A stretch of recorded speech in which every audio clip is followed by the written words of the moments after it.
Hallo und herzlich willkommen zu einem neuen Video und heute gibt es mal wieder was auf beziehungsweise konkreter noch in die Ohren, denn wir gucken uns neue Bluetooth in-Ear Kopfhörer an beziehungsweise Ohrhörer und zwar die Neobuds Pro 2. Die schauen wir uns heute einmal im Detail in diesem Video an. Viel Spaß in den nächsten Minuten.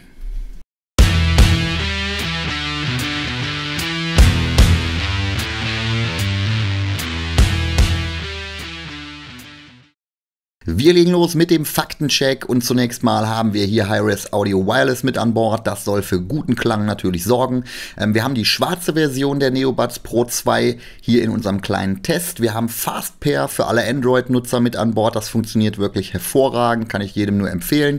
Auch insbesondere derjenige, der auf kleine Bildchen steht. Wir haben 22 Stunden Akkulaufzeit. Checken wir nachher noch, ob das dem Hersteller oder das, was der Hersteller da verspricht, auch stimmt.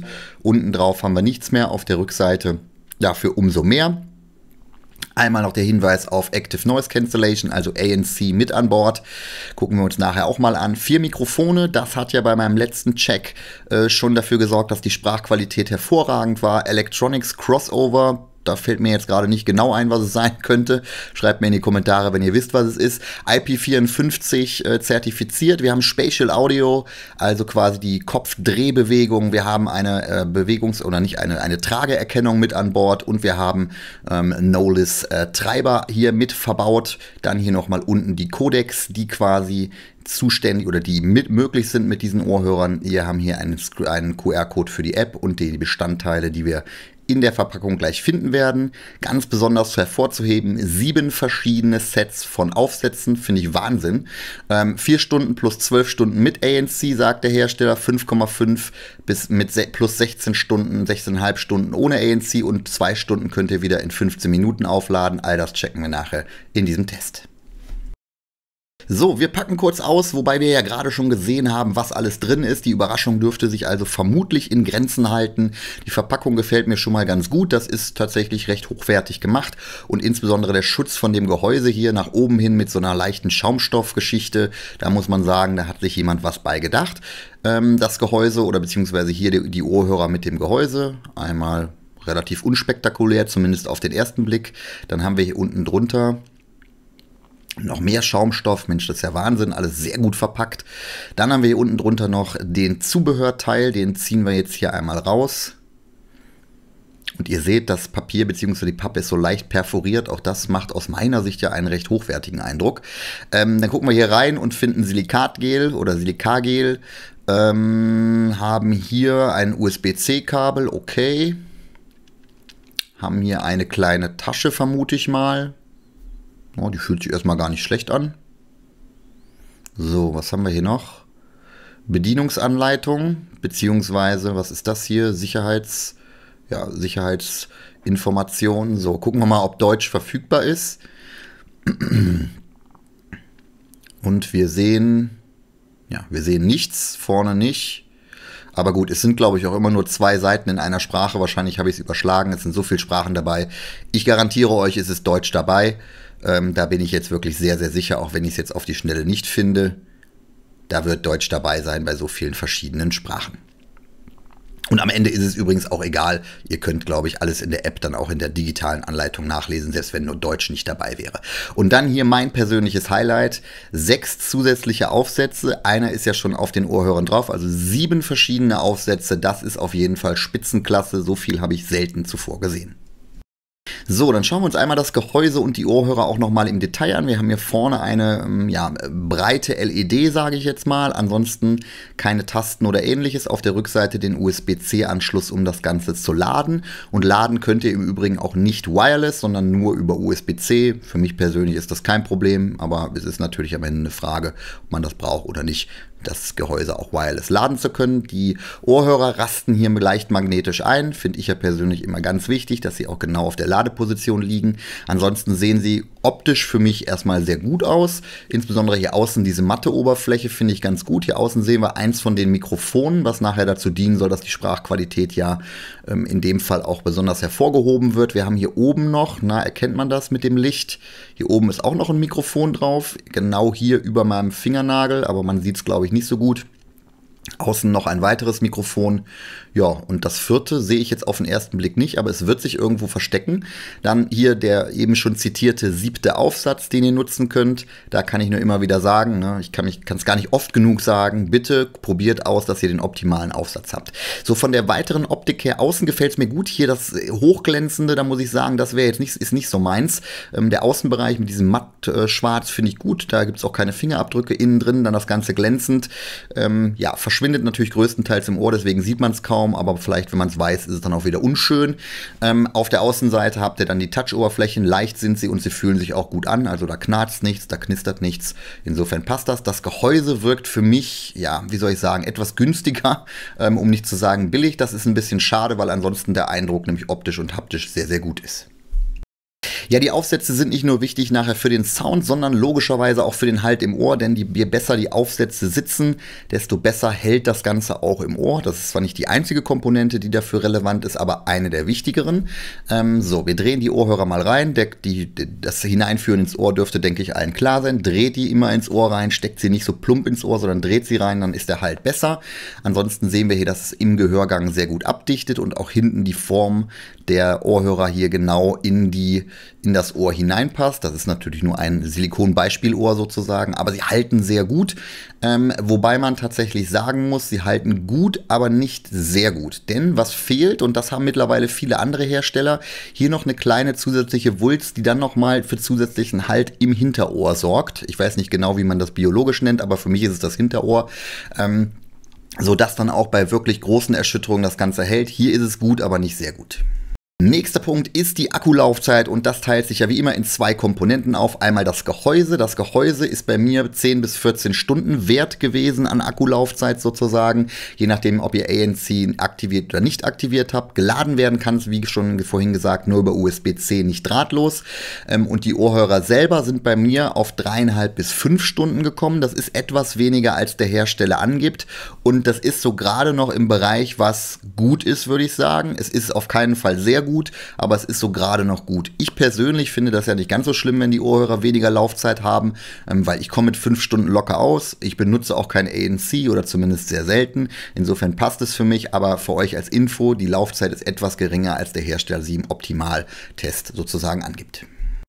So, als nächstes gehen wir einmal komplett durch die App, denn da will ich euch einfach nur zeigen, was für Optionen wir haben und sie sind tatsächlich recht vielfältig und einige haben mich sogar überrascht. FastPair ist mit an Bord, das bedeutet, wenn ihr ein Android-Smartphone habt, taucht direkt ein kleines Bild eurer Kopfhörer der Neobuds Pro 2 auf und ihr könnt das Ganze direkt koppeln, geht super einfach und super easy. Grundsätzlich ist die App in mehrere Kapitel aufgeteilt. Der untere Block dient nicht ausschließlich den Ohrhörern, sondern da könnt ihr auch noch euer Konto und so weiter und so fort angucken. Rechts oben gehen wir in die Einstellungen. Jetzt seht ihr hier die entsprechenden Informationen. Firmware-Version 1.0.0. Wir können oben nochmal in das User-Manual reingehen. Wir können hier konfigurieren, was das Drücken bzw. Touchen auf die Oberflächen an den Ohrhörern bedeutet und zwar in verschiedensten Ausprägungen, Double, Triple, für rechts, links getrennt und so weiter und so fort. Könnt ihr aus den Möglichkeiten, die hier angegeben sind, entsprechend auswählen.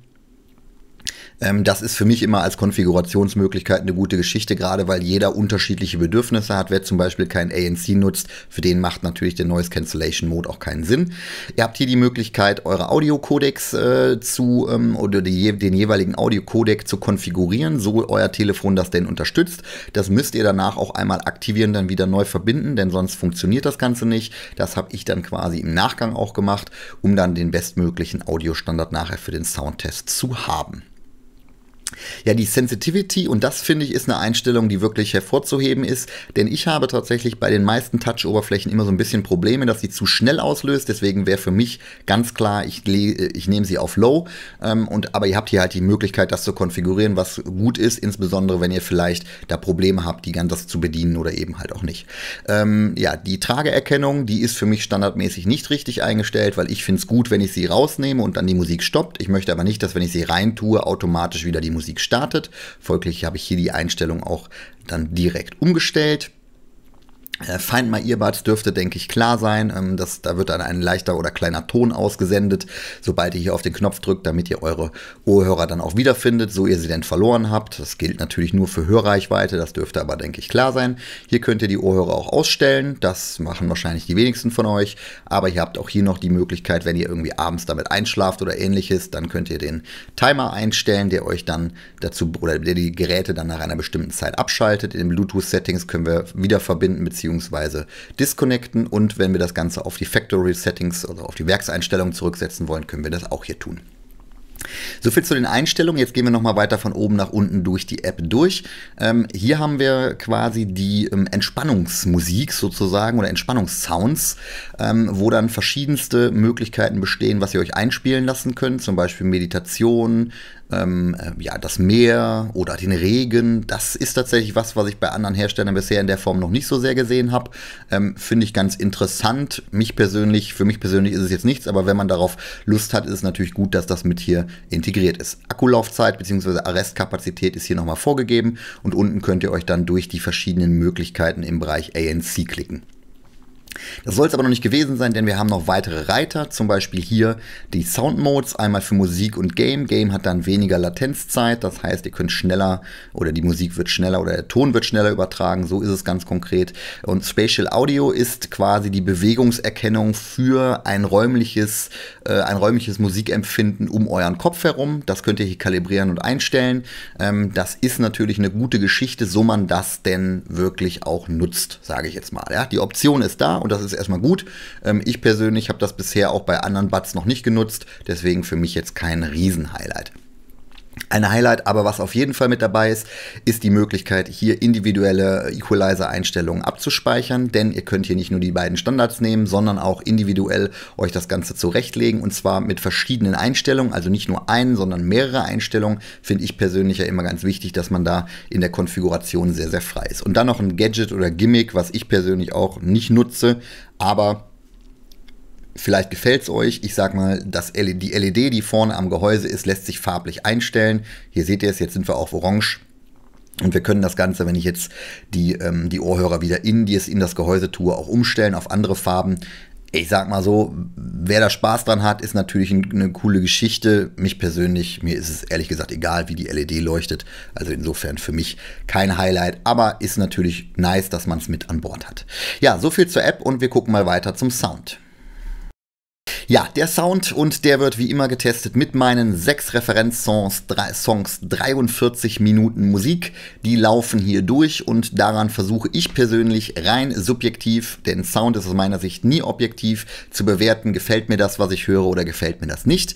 In dem konkreten Fall muss man sagen, und ich weise nochmal darauf hin, nutzt bitte die optimalen Abdichtungsmöglichkeiten. Gerade was den Bass angeht, bringt das einfach nochmal eine ganze Menge. Da solltet ihr unbedingt gucken, welche in euer Ohr perfekt passen, denn nicht umsonst sind ja 7 mitgeliefert.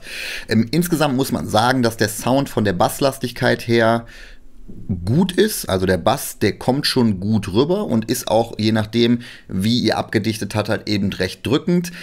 Insgesamt würde ich sagen, soundtechnisch ist das hier jetzt nicht das Beste, was ich jemals gehört habe, aber es ist in Ordnung, und es ist nicht nur in Ordnung vielleicht, sondern sogar gut, gerade wenn ihr über den Equalizer das Ganze noch nachjustiert. Das empfehle ich euch unbedingt. Nehmt nicht die Standards, justiert es nach, so dass es für euch passt, und ich glaube, dann ist der Sound auch gut, wenngleich nicht sehr gut. Damit sind wir bei meinem persönlichen Fazit bzw. Eindruck angekommen, und womit geht's los mit dem ersten Eindruck, und der ist nicht so gut, denn das Gehäuse wirkt einfach billig, das ist nicht hochwertig gemacht, im Gegensatz zu den Ohrhörern, und das verstehe ich halt nicht. Das Gehäuse ist der erste Eindruck, den man bekommt, das ist eher günstig gemacht. Dann haben wir hier die Ohrhörer, die wiederum gut sind, ja, das verstehe ich einfach nicht, warum man da nicht 1 Euro mehr investiert, der muss doch drin sein in der Marge, aber gut, jeder macht's halt anders. Optisch und haptisch gefällt mir das gut, auch vom Halt im Ohr ist das okay bis gut, nicht sehr gut, dazu fehlt außen so ein bisschen diese Wölbung, aber dafür habt ihr halt eben 7 verschiedene Aufsätze, was ein absolutes Highlight dieser Ohrhörer ist. Die Touch-Oberfläche ist okay, durch die Sensitivitätseinstellung vielleicht sogar bis gut, was aber ein absolutes Highlight aus meiner Sicht ist die Telefoniefunktion. Die funktioniert nämlich sehr gut, durch die 4 Mikrofone funktioniert das richtig gut. Wenn ihr Telefonie-Kopfhörer sucht, kann das hier das Richtige für euch sein. Akkulaufzeit okay bis gut, würde ich sagen. Auf keinen Fall sehr gut, okay bis gut, für mich persönlich ausreichend. Sound ist auch in Ordnung, also insgesamt ein gutes Paket. Wenn ihr Zeit in den Equalizer investiert, wird der Sound sogar auch nochmal ein bisschen besser. Am Ende der Preis geht für mich gerade so in Ordnung. Ihr solltet aber im Zweifel warten, bis er ein kleines bisschen günstiger wird, denn die Zeit wird kommen, da bin ich sehr, sehr sicher. Danke euch fürs Zusehen und Alexa, Kamera aus. Okay.